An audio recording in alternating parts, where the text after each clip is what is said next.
Vegetables are often hailed as essential foods for a healthy diet, packed with vitamins, minerals, and fiber. However, for people with diabetes, not all vegetables are equally beneficial. Some have high glycemic indexes and can negatively impact blood sugar levels. Today, with the increasing prevalence of diabetes, it is crucial to be aware of foods that can negatively affect your health. Identifying the vegetables that are least suitable for diabetics can help you plan a more effective and safe diet. This is especially important given that poor blood sugar management can lead to serious long-term complications, such as heart disease, nerve damage, and kidney problems. You'll be surprised by vegetable number 2 on this list, but to fully understand why it's so problematic and discover healthier alternatives, it's essential to watch every part of the video. Each vegetable presented has its peculiarities and risks, and at the end, you will have a complete and practical overview to make better food choices. Let's start with a vegetable that many love, but which can be a real villain for those with diabetes. Before we continue, hit the like button if you love health content. Vegetable number 7, carrots. Let's talk about carrots, those crunchy, orange vegetables that are so popular in our salads, soups, and juices. Carrots are often associated with good health thanks to their high vitamin A and beta-carotene content. But for those with diabetes, they can be a double-edged sword. Imagine you are preparing a healthy meal and decide to include carrots. They are easy to add to any dish and provide vibrant color and a natural sweet flavor. However, that same sweet taste is a sign that carrots contain a significant amount of natural sugar. When consumed in large quantities, especially in the form of juice or cooked, they can quickly raise blood sugar levels. Think about a common situation. You are making fresh carrot juice in the morning.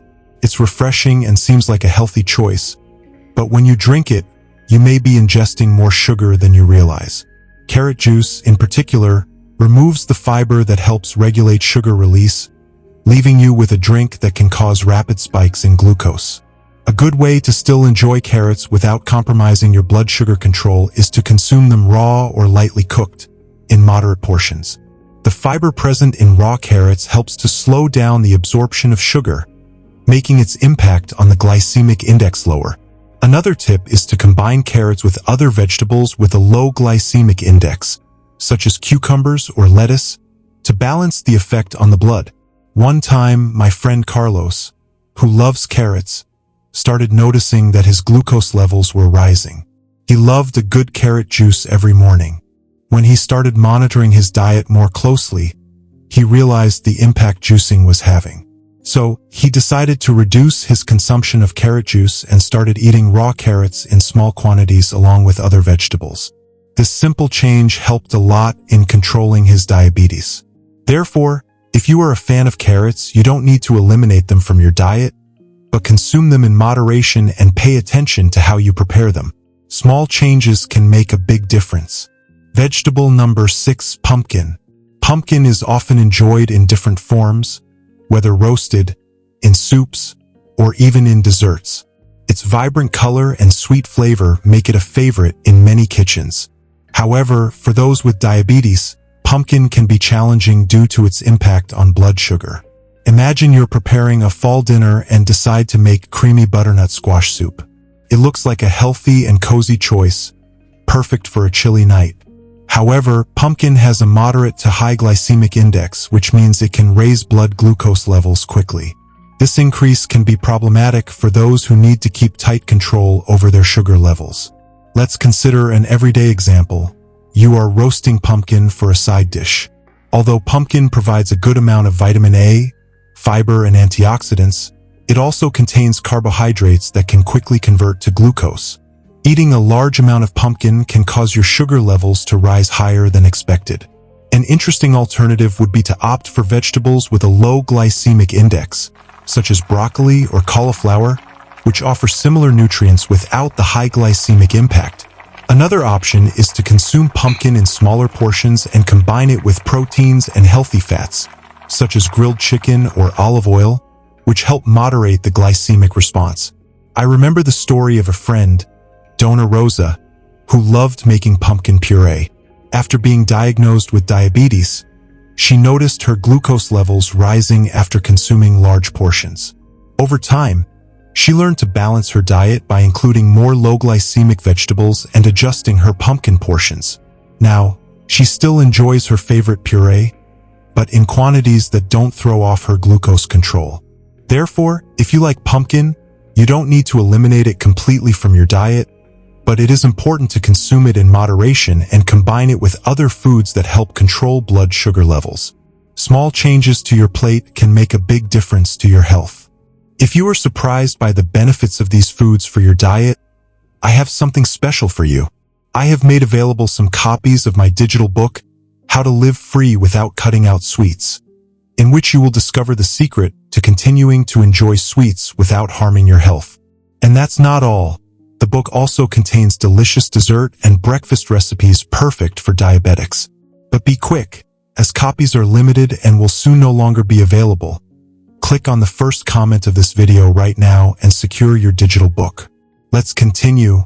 Vegetable number 5, peas. Let's talk about peas.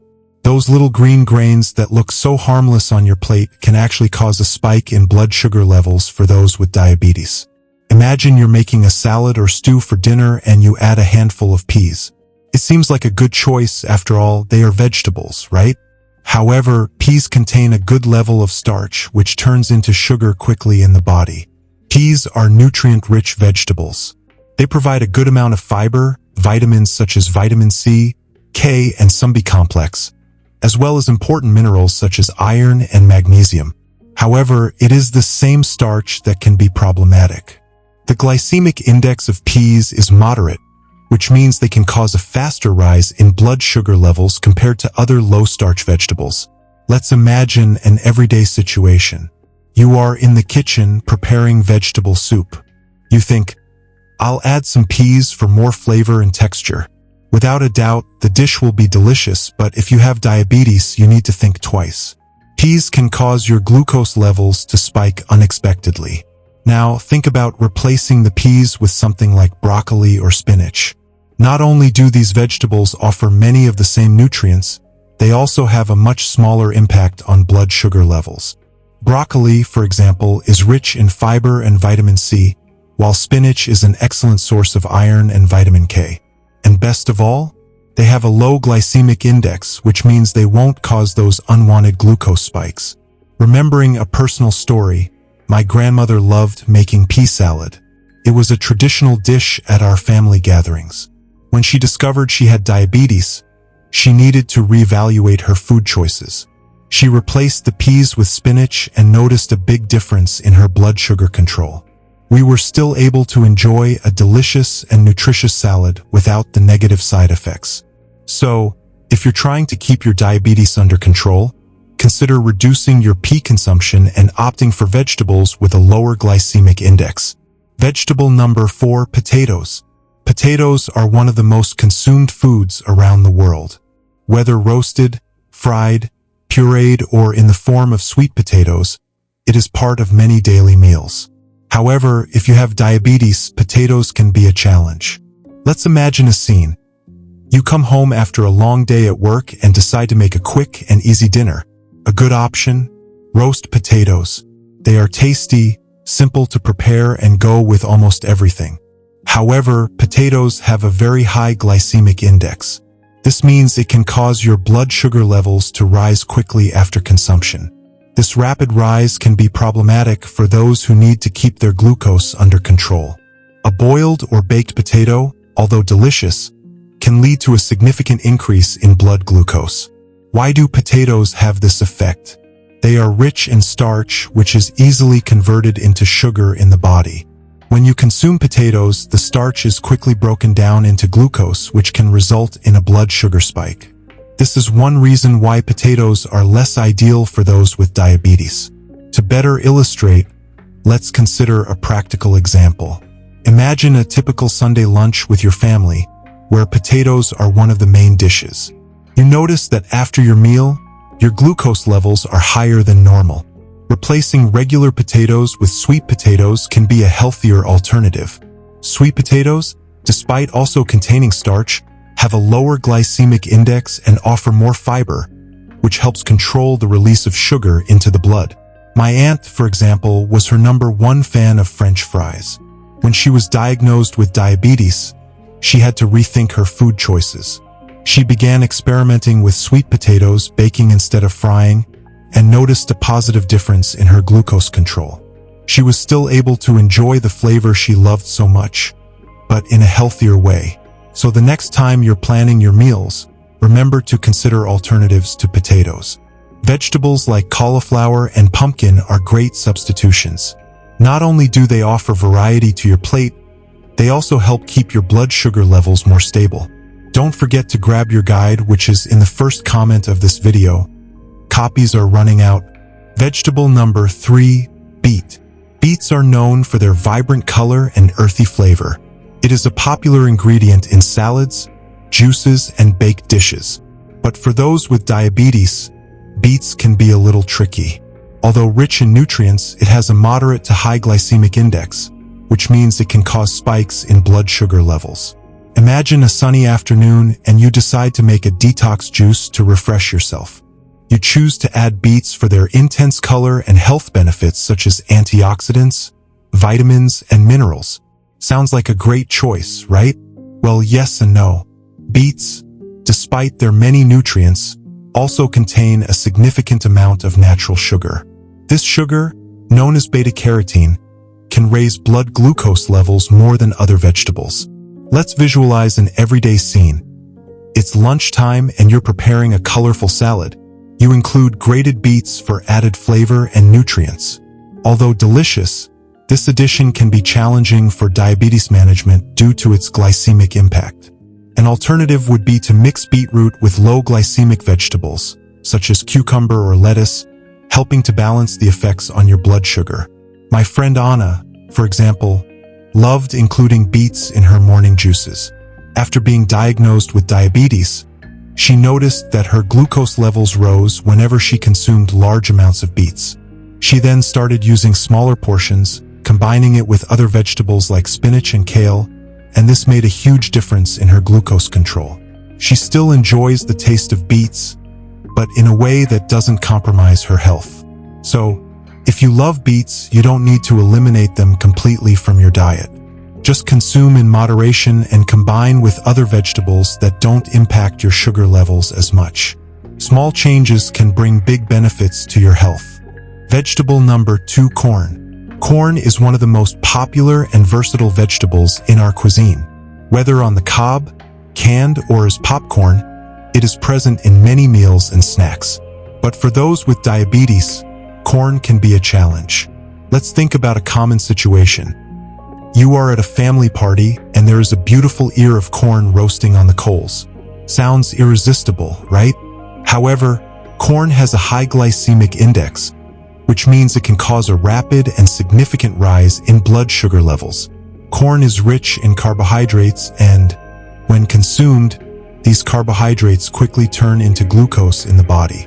Imagine enjoying a delicious corn on the cob, but soon after, feeling the effects of this increase in glucose. For those with diabetes, this rapid elevation can be difficult to manage and can destabilize glucose control. Let's imagine another scenario. You're making a summer salad and decide to add corn kernels. They add color and a sweet flavor that's hard to resist. However, even in small amounts, corn can contribute to unwanted increases in glucose. One way to get around this is to replace corn with safer alternatives, like zucchini or bell peppers, which offer crunch and flavor without the negative impact on blood sugar. My Aunt Maria always liked popcorn as an afternoon snack. When she was diagnosed with diabetes, she had to reconsider that choice. She opted for versions of popcorn with less oil and no added sugar, and also began consuming in well-controlled portions. In addition, she started to include other healthier snacks, such as nuts and fruits with a low glycemic index, in her routine. These small changes made a big difference in your glucose control. So the next time you're planning your meals or choosing a snack, remember the impact corn can have. Choosing vegetables with a low glycemic index can help keep your blood sugar levels more stable, contributing to better diabetes management. Don't forget to grab your guide, which is in the first comment of this video. copies are running out. If you are enjoying our channel and want it to grow even more, press the thank you button and make your donation, so we can continue bringing you more quality content. Vegetable number 1, yam. Yams are often considered a superfood due to their many nutritional benefits. It is used in various recipes, from soups to main dishes. However, for people with diabetes, yams can be problematic. Imagine you are preparing a healthy dinner and decide to include boiled yams. Although delicious and nutritious, yams have a high glycemic index, which means they can lead to rapid spikes in blood sugar levels. Yam is rich in carbohydrates, which are quickly converted into glucose in the body. This can be especially challenging for those who need to control their blood sugar. Visualize yourself eating a plate of roasted yams, only to find your blood sugar levels higher than expected. This is a common problem for many who enjoy this vegetable without knowing its glycemic impact. Let's consider an alternative. Instead of yams, how about using cauliflower? Cauliflower is versatile, can be used in many recipes, and has a very low glycemic index. You can puree it, bake it, or even use it as a base for pizza dough. In addition to being delicious, cauliflower helps keep glucose levels under control. I remember my neighbor Joao, who always loved yams. After being diagnosed with diabetes, he needed to adjust his diet. Joao started trying new vegetables and discovered that cauliflower was a great substitute. He could still make his favorite dishes, but with a much smaller impact on his blood sugar. Small changes like this make a big difference in managing your diabetes. Therefore, if you like yams, try to consume them in smaller quantities and in combination with vegetables with a low glycemic index. This will help keep your blood sugar more stable and your health up to date. I hope this information about the worst vegetables for diabetics was helpful to you. It's essential to understand how different foods can affect blood sugar levels, and making informed choices can really help keep your health on track. Now, I'm leaving a video on your screen about the worst fish for diabetics. You will be surprised by some of the fish that are mentioned there. Click on the video that is appearing on the screen right now and watch. I'll see you there.